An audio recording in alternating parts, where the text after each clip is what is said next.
Oke baik, Assalamualaikum warahmatullahi wabarakatuh.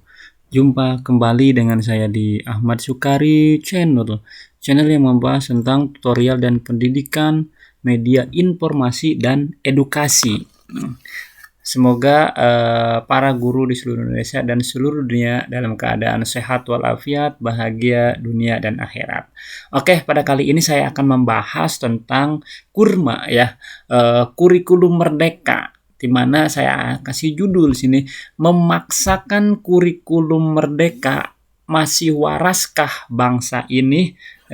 Seperti kita dengar dari salah satu anggota Dewan DPRI Komisi 10 ketika rapat dengan Kemendikbud atau ketika rapat dengan Kementerian Pendidikan Republik Indonesia, di mana ada salah satu dewan menyampaikan katanya bahwa kurikulum merdeka, katanya memaksakan kurikulum merdeka, masih waraskah bangsa ini, katanya. Kurikulum merdeka atau kurma, luarnya saja yang manis, dalamnya cuma biji melulu, katanya. Di mana dia menganalogikan seperti mengapa jutaan penerus bangsa kita biarkan menjadi monyet percobaan, di mana dia menganggap bahwa kurma ini hanya prototipe ya, belum jadi tapi dipaksakan untuk dipakai. Oke, untuk lebih jelasnya simak video salah satu dewan ketika rapat dengan Kementerian Pendidikan Republik Indonesia. Simak videonya sampai dengan selesai, jangan sampai salah paham. Gonta-ganti kurikulum itu nggak ada yang salah, tapi cuman pertanda kalau tidak waras saja kan gitu. Kenapa? Lanjut slide-nya. Yang menyampaikan ini bukan Indra Karismiaji tapi Albert Einstein. Albert Einstein mengatakan yang namanya ketidakwarasan itu adalah melakukan hal yang sama dan berulang-ulang tetapi mengharapkan hasil yang berbeda. Nah, nanti kita lihat kita ini bangsa yang waras atau tidak, kan? Lanjut. Nah, tahun 2018 yang lalu ada sebuah jurnal di Inggris yang namanya dibuat oleh lembaga namanya Center for Education Economics. Mereka membuat kajian tentang kondisi pendidikan Indonesia yang sudah puluhan tahun tidak berkembang, ya, stagnan. Karena problemnya adalah komplasensi. Artinya masyarakat Indonesia itu menganggap urusan pendidikan itu baik-baik saja. Banyak kok anak Indonesia yang juara olimpiade di sini, di situ, nilainya bagus-bagus kan gitu. Jadi merasa kita nggak punya problem dengan dunia pendidikan. Nah, itulah kenapa orang seperti saya muncul sebagai provokator. Karena tugas yang bangunin orang lagi tidur lelap, padahal rumahnya kebakaran kan gitu. Itu kurang lebih tugas saya. Jadi mohon maaf kalau para anggota Komisi 10 yang terhormat sering saya ganggu, saya kirim rilis, saya kirim informasi, kesannya saya mengkritik Mendikbud terus kan gitu. Tapi tujuannya saya punya tugas untuk membangunkan orang-orang yang tidur karena rumahnya kebakaran. Kurang lebih itu yang saya lakukan. Sebelum ke sini masih balik dulu. Nah, yang kedua, dalam jurnal ini juga jelas disampaikan program-program pemerintah bidang pendidikan itu programnya itu saja. Mereka mengatakan BAUWMM, business as usual with more money. Jadi sebetulnya programnya sama, gonta-ganti namanya, uangnya ditambah terus. Sekali lagi yang ngomong bukan Indra Karismiaji tapi jurnal internasional kan begitu. Lanjut. Nah, ini kita bisa lihat apakah memang program pendidikan di negara kita ini penuh dengan inovasi atau ilusi inovasi. Contoh, sekarang yang namanya sekolah penggerak itu dianggap adalah sebuah inovasi yang luar biasa. Tapi sebelumnya ada sekolah rujukan. Sebelumnya ada rintisan sekolah bertaraf internasional. Sebelumnya ada sekolah inti yang intinya cuman mengambil sebagian kecil dari sekolah, sekolah yang sudah baik dikasih uang banyak-banyak, kan begitu. Sekarang ada guru penggerak, sebelumnya ada guru inti, ada guru pembelajar, ya kan? Sekarang ada asesmen nasional. Dulu ada ujian nasional, zaman saya Eptanas, zaman ibu saya ujian negara. Tapi bisa kita bandingkan asesmen nasional, anggarannya itu 500 miliar, ujian nasional anggarannya 200 miliar kan. Jadi kan benar, business as usual with more money. Saya pernah bicara langsung dengan Kepala BSKAP Kemendikbud, saya mengatakan, kok anak kita tuh diukur terus kan begitu. Apakah memang nanti hasil asesmen nasional akan berbeda dengan PISA? Nah sekarang sudah muncul kan hasil asesmen nasional, hanya mengkonfirmasi PISA. Jadi buat apa kita mengeluarkan uang rakyat 500 miliar untuk sebuah hasil yang kita sudah tahu hasilnya seperti apa? Nah sekarang khusus bicara kurikulum, kita muncul lagi sekarang kurma. Luarnya manis, dalamnya biji kan gitu. Sebelumnya ada revisi K13, ada K13, ada kurikulum 2006 kan. Ini terus aja kita melakukan hal yang sama, berulang-ulang, gonta-ganti kurikulum terus, tapi sekarang kita lihat hasilnya. Lanjut. Nah, kita bicara PISA sekarang. Saya bandingkan yang bawah itu adalah pergantian kurikulum kita. Ada nggak dampak signifikan dari pergantian kurikulum? Kita rata-rata itu yang di bawah, ya kan? Yang di atas itu rata-rata dunia. Kalau kita mau lihat trennya, setiap kali ganti kurikulum, ada kenaikan sedikit. Habis itu turun lagi. Naik sedikit, turun lagi, kan begitu. Tapi nggak pernah yang betul-betul naik, kan gitu. Nah kenapa ini diulang-ulang terus? Dilakukan terus kan begitu. Lanjut. Yang lebih menarik lagi, akhir Desember yang lalu saya diundang Bappenas untuk bicara evaluasi RPJPN, RPJMN. Bappenas sudah punya prognosis kalau target RPJMN, RPJPN bidang pendidikan tidak akan tercapai.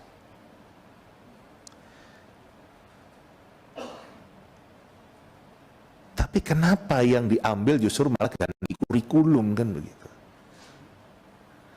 Kenapa nggak menguatkan dari memang bagaimana kita meningkatkan literasi, numerasi, sains kan begitu? Ini Bappenas saja sudah mengatakan hasilnya begini Pak. Apa problemnya? Ya saya juga sampaikan problemnya. Ya tadi kita itu nggak waras kan gitu. Karena program yang kita lakukan itu saja, menghabiskan uang rakyat, tapi nggak pernah kelihatan hasilnya. Nah, lanjut. Dalam paparan Mendikbud saat meluncurkan kurma ini, beliau menggunakan grafik yang sama yang tadi saya tunjukkan. Grafik skor PISA kita dari tahun 2000 sampai tahun 2018. Dan beliau mengatakan bahwa obat dari problematika literasi, numerasi, sains kita adalah kurma. Nah, ini kita semua bisa lihat, YouTube-nya masih ada bagaimana beliau menjelaskan itu. Lanjut. Yang buat saya sebagai seorang pemerhati pendidikan sekaligus praktisi pendidikan bingung. Kenapa? Karena dalam rekomendasi OECD nggak ada satupun yang menyebutkan untuk membenahi literasi, numerasi, sainsnya anak Indonesia perlu ganti kurikulum. Nggak ada satupun. Nggak ada yang menyebutkan perlu ganti asesmen dari ujian nasional ke asesmen nasional. Tidak ada rekomendasi itu. Bahkan di kebetulan juga saya mohon izin sudah memberikan rekomendasi OECD itu ke Sekretariat Komisi 10 untuk bahan referensi. Jadi bisa diperhatikan betul apa rekomendasi mereka. Ya. Dikatakan, ini kan tahun 2018 ya terakhir, dikatakan kurikulum Indonesia baru. Ini tahun 2018 nih. Masih baru, pastikan kalau guru-guru itu punya pelatihan yang baik, memahami kurikulum yang baru. Masa 2022, PISA yang berikutnya kita udah ganti kurikulum lagi kan? Nah, ini menjawab pertanyaan dari Komisi 10, saya ditanya, bagaimana pandangan Anda terhadap konsep dan perencanaan penerapan kurikulum Merdeka ini, Kurma ini?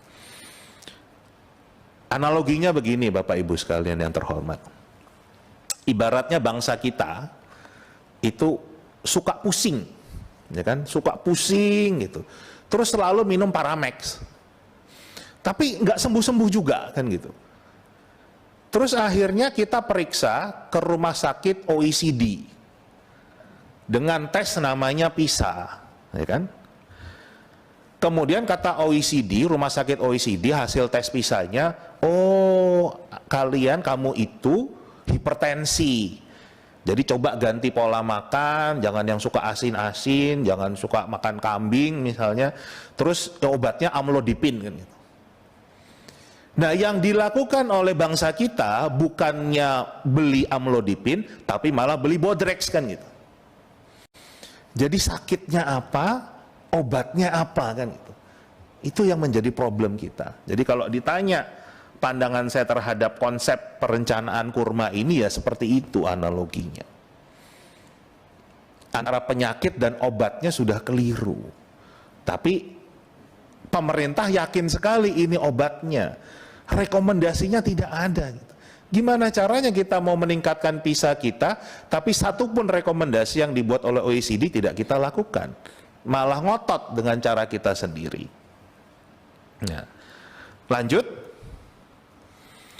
Rekomendasi OECD pada dasarnya adalah penguatan kapasitas guru-guru kita. Dan ini sebetulnya juga sudah dipahami oleh pemerintah. Hasil uji kompetensi guru kita itu memang lemah sekali, rata-rata masih di angka 50-an. Kalau di kampus angka 50 itu nilainya nggak lulus Bapak Ibu. Tapi itu nilai guru-guru kita yang penilaiannya dibuat oleh pemerintah sendiri.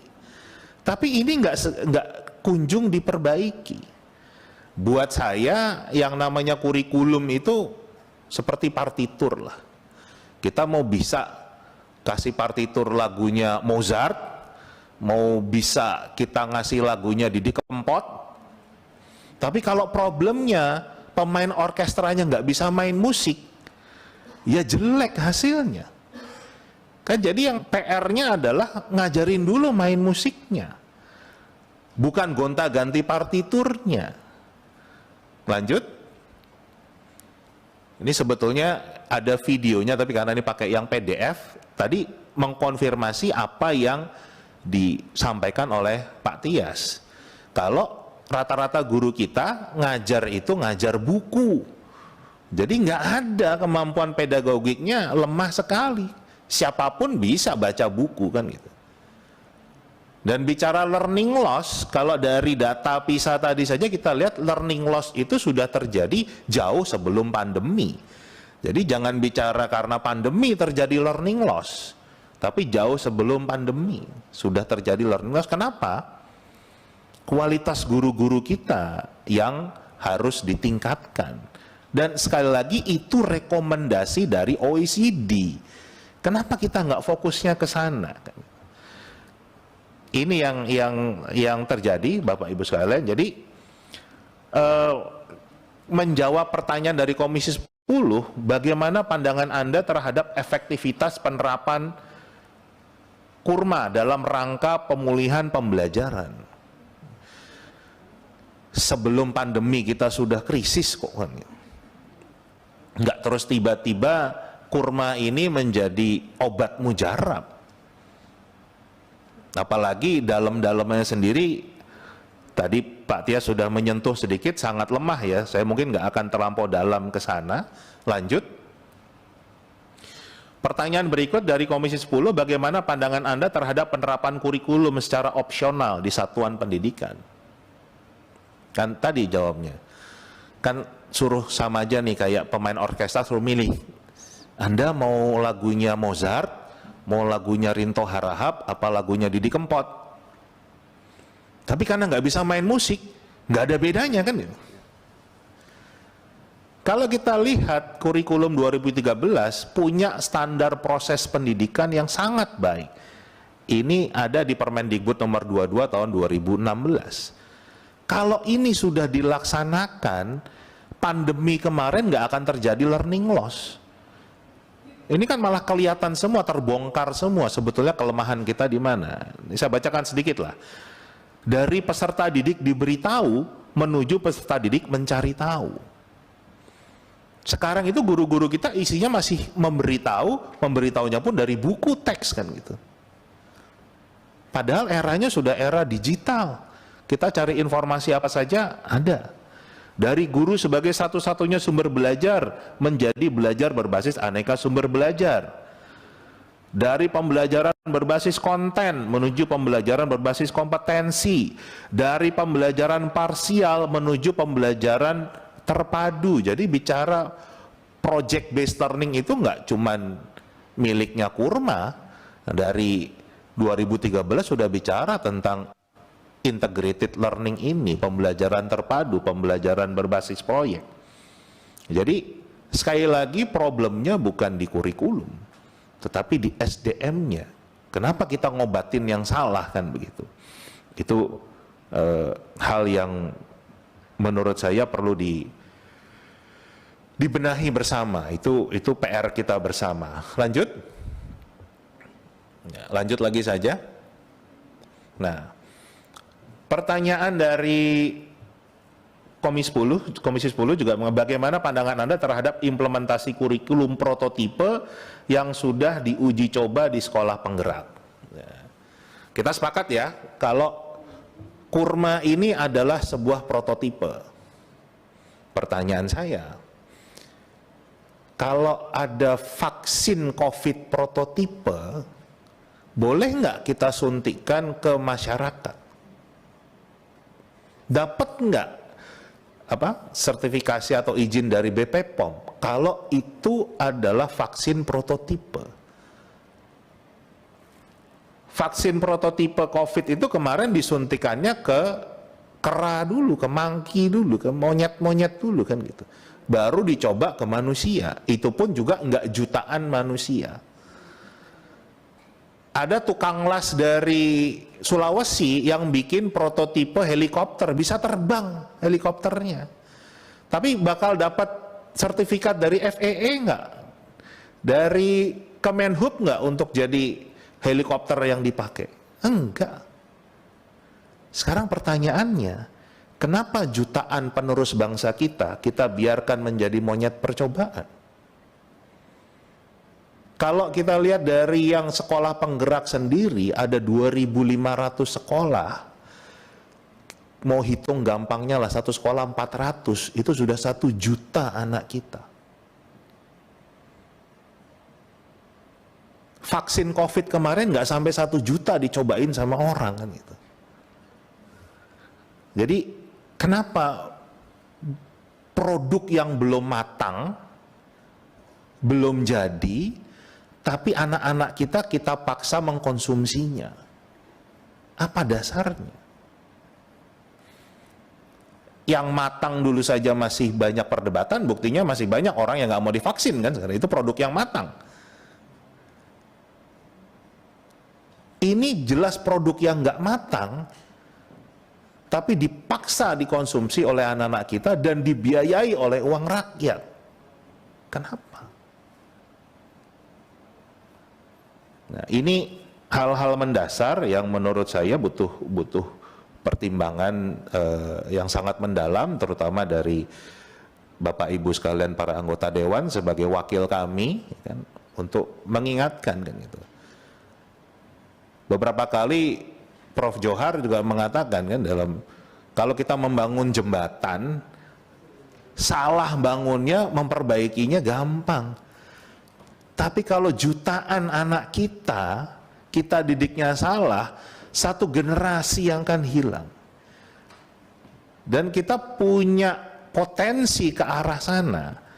Karena kurma ini memang tidak disiapkan secara matang, bukan obat yang tepat, apalagi masih prototipe, tetapi sudah dipaksakan di jutaan anak kita. Karena sekarang sudah dalam tanda kutip mendorong semakin banyak sekolah di luar sekolah penggerak untuk menggunakan kurma ini. Padahal masih prototipe kan begitu. Lanjut. Pertanyaan berikut dari Komisi 10 adalah bagaimana pandangan Anda terhadap kebijakan pengembangan atau perubahan kurikulum dari K13 menjadi kurikulum darurat dan dilanjutkan menjadi kurikulum prototipe. Terus terang saya bingung Bapak Ibu sekalian. Jadi ibaratnya dari kemeja ukuran XL, ini kan K13 ya, katanya mau dikecilkan, ya kan, disederhanakan jadi ukuran M, tapi kok produk akhirnya jadi sweater kan begitu. Gimana caranya bisa muncul dari K13 disederhanakan, tiba-tiba terus muncul kurikulum yang baru dan digunakan untuk obat sebagai pemulihan pembelajaran kan. Dan ini berarti pakar-pakar pembuat ini luar biasa sekali, karena kalau kita lihat ya, tanggal 31 Agustus 2020 itu adalah kurikulum darurat penyederhanaan K13 itu selesai dilakukan oleh Kemendikbud. Itu dokumen yang kiri, artikel yang kiri. Yang kanan 1 Februari 2021 itu sudah peluncuran sekolah penggerak dengan kurma ini kan gitu. Jadi luar biasa sekali. Saya ingin berkenalan dengan para pakar pembuat kurma ini, gimana caranya bisa bikin kurikulum baru dalam waktu 6 bulan. Karena pengalaman Pak Tias, Prof. Hamid Hasan itu berapa tahun Pak? Tahun itu lebih 1,5 tahun. 1,5 tahun itu dengan kondisi normal kan begitu. Nah, ditambah lagi sekarang pakarnya siapa kita nggak pernah kenal. Dulu itu pakarnya jelas, ada Pak Tias, ada tadi Prof. Yohanes Surya, Prof. Hamid Hasan, banyak. Kita googling itu kita tahu, oh pakarnya, itu pun tidak langsung diterima kan.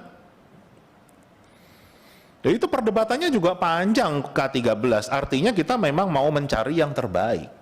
Tapi sekarang pakarnya siapa kita nggak tahu, pembuatnya siapa kita nggak tahu, tiba-tiba muncul ini dan dikatakan, wah kalau ini itu adalah obat yang paling mujarab untuk meningkatkan literasi, numerasi sains kita. PISA kita langsung naik di atas rata-rata dunia, mungkin gitu. Kok jadi kayak jualan kan begitu. Nah ini hal-hal yang mendasar kita juga harus kritisi, karena kembali kita bicara generasi penerus kita. Jangan sampai lost generation hanya karena keinginan kelompok tertentu, ya kan? Yang agak-agak buat saya sendiri nanti mungkin bisa dikonfirmasi oleh Pak Satriwan Salim yang sekolahnya juga sekolah penggerak, ya kan? Kurma ini istilah-istilahnya kok mirip dengan istilah kurikulum operasional sebuah sekolah di Jakarta kan. Capaian pembelajaran, fase, modul ajar, ya kan, tujuan pembelajaran, kok mirip gitu loh. Mirip dengan sebuah sekolah di DKI Jakarta kan gitu. Yang kita takutkan jangan-jangan ini adalah kurikulum operasional milik sebuah sekolah, ya kan, terus dibikin nasional, padahal sekolahnya sekolah mahal nih kan begitu. Kan beda sama sekolah yang tiba-tiba ada kambing ikut belajar, yang atapnya bocor, beda. Ini yang tadi Pak Tias katakan nggak bisa terus kalau ini, apalagi kurikulum operasional sebuah sekolah kan. Karena tadi waktunya kok bisa cepet banget, ini luar biasa hebatnya, ini aset bangsa yang harus kita kenal ini, yang pembuat-pembuatnya ini bisa ngebut begini cepat. Saya sendiri ingin belajar dari mereka kan begitu. Kalau memang prosesnya seperti itu, tapi kalau ini ternyata adalah sebuah kurikulum operasional sebuah sekolah, ya pertanyaan lagi, kenapa sekolah itu? Kenapa nggak lab school? Kenapa nggak Muhammadiyah? Kenapa nggak sekolah NU? Kenapa nggak Kanisius? Kenapa nggak Penabur? Kenapa nggak sekolah Buddha? Kenapa harus sekolah itu yang dijadikan contoh? Itu kan pertanyaannya. Nah, ditambah lagi isi-isinya, lanjut ya. Buat saya sebagai praktisi pendidikan, isinya sangat tidak ilmiah. Contoh, ini juga baru keluar standar kompetensi lulusan untuk kurma. Tahun 2022 ini keluar ya, standar kompetensi lulusannya itu mengatakan untuk PAUD, anak itu harus bisa baca, bisa berhitung. Padahal kalau kita mengacu ke kajian ilmiah, semua mengatakan kalau anak itu dipaksa membaca, berhitung di usia sebelum SD, itu malah kontraproduktif.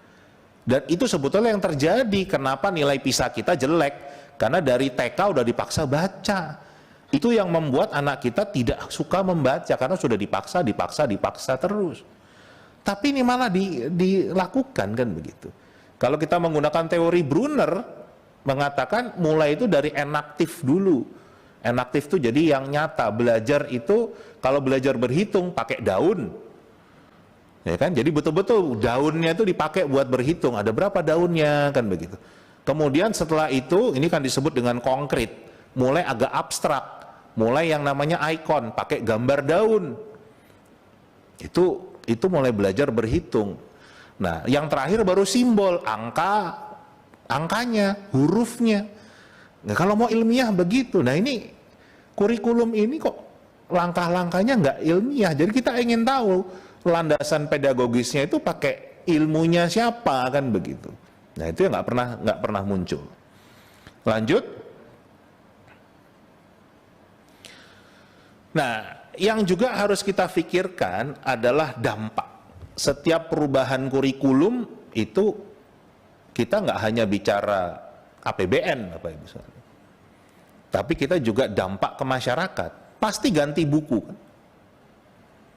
Ini kondisi kita bukan dalam kondisi ekonomi yang baik-baik. Kalau ekonomi baik-baik, di depan ini nggak ramai hari ini kan gitu. Nah, kenapa kita malah mendorong? Ini udah mulai banyak yang jualan buku kan gitu. Mulai banyak yang jualan pelatihan, ya kan? Nah, nanti malah yang kalau benar tadi yang saya sampaikan, jangan-jangan yang mengonsep kurma ini yang jualan buku sama jualan pelatihan kan gitu. Karena ini dari pihak swasta kan gitu. Itu yang kita takutkan kan, jangan sampai seperti itu. Nah, terakhir rekomendasi saya, satu, kita harus ingat setiap kebijakan bidang pendidikan harus bermuara pada mencerdaskan kehidupan bangsa. Data yang saya tunjukkan tadi, gonta-ganti kurikulum tidak mencerdaskan kehidupan bangsa. Buktinya ada kok, faktanya ada kok. Kenapa ini dilakukan terus-menerus? Yang kedua, kalau kita mau meningkatkan skor PISA kita, ya kan, ya ikuti rekomendasi OECD dulu kan gitu. Kita udah periksa ke dokter, ke rumah sakit, sama dokter dikasih obat ini, kok dia masih ngeyel kan gitu, tapi bilang kita mau jadi baik, kan lucu. Minimal harus kita coba dulu. Jangan melakukan hal yang sama berulang-ulang tapi mengharapkan hasil yang berbeda. Yang ketiga, produk kebijakan pendidikan itu harus matang. Nggak bisa belum matang sudah dipaksa dikonsumsi anak-anak kita, ke bangsa kita. sekali lagi, anak-anak kita, bangsa kita, kalau Pak Tias tadi menyebutnya kelinci percobaan, saya menyebutnya monyet percobaan, karena vaksin COVID tadi dicobanya ke monyet, kan begitu. Yang keempat, tolong dalam kondisi yang sedang tidak baik-baik ini, tekanan ekonomi, jangan mengambil kebijakan yang semakin menambah tekanan ekonomi ke masyarakat. Pasti ganti kurikulum akan ganti buku. Dan ganti buku itu artinya buku sang kakak nggak bisa lagi dipakai oleh adiknya. Jadi mungkin bukunya sih murah 20-30 ribu, tapi kalau dikalikan sekian itu jelas akan menambah beban masyarakat. Terakhir tentunya, ayolah kita jadi bangsa yang waras. Gitu. Sekali lagi kata Einstein, ketidakwarasan itu melakukan hal yang sama dan berulang-ulang tetapi mengharapkan hasil yang berbeda. Jadi kalau kita ingin hasil pendidikan kita lebih baik, ya jangan kita hanya gonta-ganti nama program, tapi isinya itu-itu saja.